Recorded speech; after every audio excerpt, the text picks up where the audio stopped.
Isko pumalag sa mga patama ni Joey De Leon. Sa kauna-unahang pagkakataon ay pinatulan ni dating Manila Mayor at Revamp Itbulaga host Isko Moreno o Yorme ang patama sa kanila ng EAT at dating Itbulaga host na si Joey De Leon. Nitong August 20, usap-usapan sa social media ang cryptic post si Joey na pinaniniwalaan ng maraming netizen na patama na naman niya sa Itbulaga ng mga halosos, partikular na sa segment ni Isko at Buboy Villar na sa G Sagedli.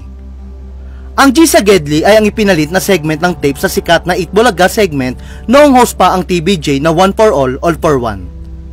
Katapat naman nito ang segment ng EAT ngayon na Sugod Bahay Mga Kapatid, na pinangungunahan pa rin ni Jose Manalo, Wally Bayola at Paulo Ballesteros at bagong host nila na si Zombie Tuge. Ramdam ng marami ang mahigpit na competition sa pagitan ng dalawang segment. Dahil hindi maikakaila na isa lang ang pinaggagalingan ng konsepto ng segment na One for All for One pero pinalitan lang ng title. At sa mga nakalipas na araw, tuloy-tuloy nga ang batuhan ng patama ng dalawang segment. Una na rito ay ang itinapat ng EAT sa Yorme ng Tape Bulaga na mayor na walang iba kundi si Jose.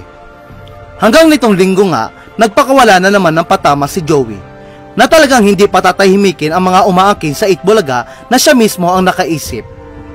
Sa kanyang post, sinabi ni Joey na Gina Getly, Dehes Getali, bilang caption sa larawan ng mga legit Dabarcad hosts.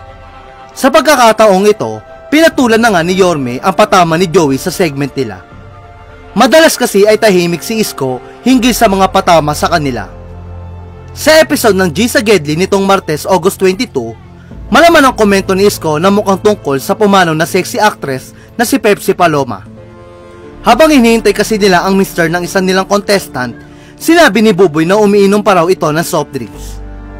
Pagkatapos nito ay humirit nga si Isko ng, "Alin, Pepsi? Ah, okay."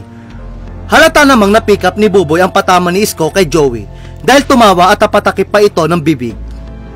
Hindi lingid sa kaalaman ng marami na isa si Joey sa mga inakusahan ni Pepsi o Delia Smith sa tunay na buhay na nag-pesta sa kanya. Ayon pa kay Pepsi, minista siya ni Joey, Vic Soto at Richie De Horsey. Bagamat binawi ni Pepsi ang kanyang akusasyon laban sa tatlo, hanggang ngayon naniniwala ang marami na totoo nga ito. Matatanda ang kinuha ni Pepsi ang sariling buhay dahil sa depression sa edad na 18 noong May 31, 1985.